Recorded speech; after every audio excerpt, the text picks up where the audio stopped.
and welcome back to Topside Talks. I am Jacqui and I'm here with my sister Suzanne. Hello.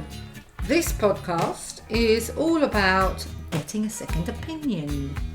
And it is covering how not to be afraid of using private healthcare, absolutely having the right to say no, how we handled it, as in how did Suzanne and I handle it, and it's okay to get it wrong.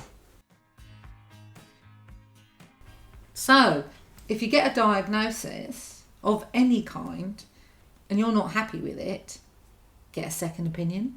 No one says that you have to accept everything that's laid out in front of you, because there are professionals that absolutely know what they're doing, but that doesn't mean it's the right course of action for you.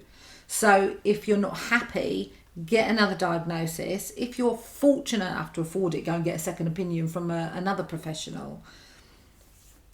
So private healthcare is not something that everybody has, but it is actually something that you can tap into ad hoc when you need to. So I remember when Dad got a diagnosis, they weren't absolutely sure what they were dealing with, and originally they thought it was breast cancer, which we thought was strange because it was Dad. And Dad didn't like spending money, it was one of his things. But what we made him do was go and get a private biopsy, and we paid for that ourselves. And he didn't have private healthcare, and it did actually frighten the life out of him because it was parting with money. But what it actually gave us was a very firm diagnosis of what he had, which was non-Hodgkin's lymphoma, and it completely changed his course of treatment. But I think what's key in this conversation is what happens when you get somebody that gets a diagnosis that doesn't want treatment. That's a really good point. They don't want treatment, and it is their right.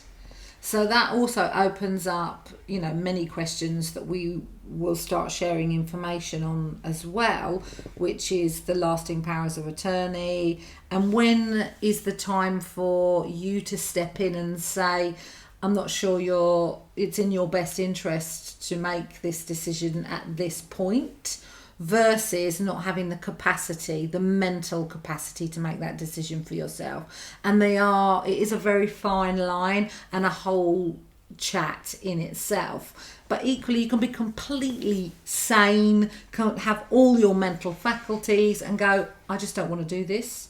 And that's okay. And if you're a person that doesn't want to do this, that is not on their own and still has a spouse, still has children or anything like that, you're then not just dealing with I've got this, I don't want treatment, this is my choice. You're then dealing with other people's opinions, family who you probably care very deeply for, also having to accept your choices. And another minefield waiting to happen. It is another minefield. It's also not our first rodeo when it comes to adjusting to what someone else wants for themselves. So we do talk later on when we go through the diagnoses with Mum. She was in a very different place in her life and her mental faculties, and started having extreme things going on with her body, which meant the decisions that she made were quite extreme and very difficult for us as her care providers, as her daughters, to accept. But it's finding that line. It is their life, it is their body. And it is their choice. So when Dad got his diagnosis, how did we handle it? Well, for me, I distinctly remember going to Kenwood, the outdoor festival, with my husband at the time. And he knew that I was just devastated. I was completely in myself watching this. And he was just there for me. He just supported me. And then because of the level of education that I'd had, not a huge amount, but a knowledge of the body and conditions and things like that, I dived into what other support is out there, what natural support is out there, where can I support my dad with his body in other ways, because there's a lot of other ways you can support somebody. You can go to counselling, which again, you don't have to pay for if you know where to go.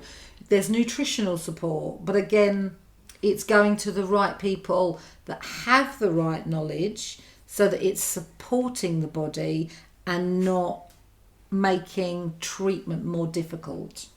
And I remember when you did that, and actually I've loved you ever since you did do that. And I remember you having a conversation with Dad and thankfully, as the patient, he accepted and took everything you had to offer. And I remember you talking to the doctors and saying, this is what I've researched, this is what I want to do, do I have your permission? So it didn't interfere with his treatment. So that was amazing.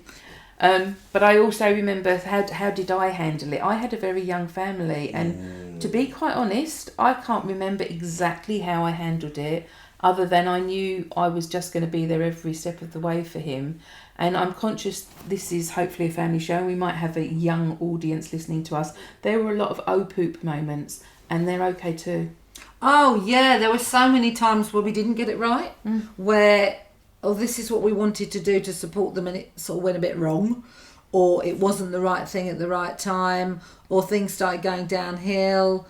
You won't get it all right. You can't know everything. This is about a supportive journey with your family or friend or whoever it is that's going through it, and you're not going to know everything. Even the doctors don't know everything. They have timelines and potential outcomes and the most common thing that happens on that particular journey, but nothing is set in stone. And oh, bless them, the doctors, they do a fabulous job.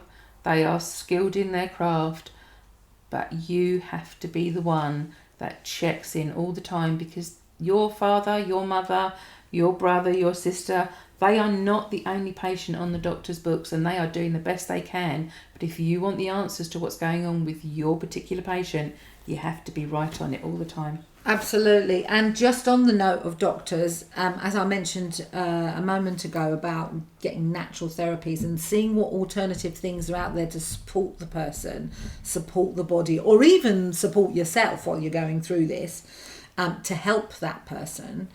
Don't be surprised. You know, I would always advocate that you do get the consultants and the doctors on board with how you're trying to support, but don't expect them to be on board. Equally, that doesn't mean you can't do it, because it's really up to the patient and what they want to do. It is always best to get the support of the team or the people that you're working with. And there are things out there you can do. And again, the same thing applies. You know, you take something in, you say, I was thinking of supporting my family member with this, that and the other. They go, no, no, no. Get a second opinion. Go to another doctor. Ask them. So obviously, if there is something we've mentioned in this podcast that we haven't actually put in the editing, so contact numbers for one, please reach out to our website jt-accounts.co.uk and contact us.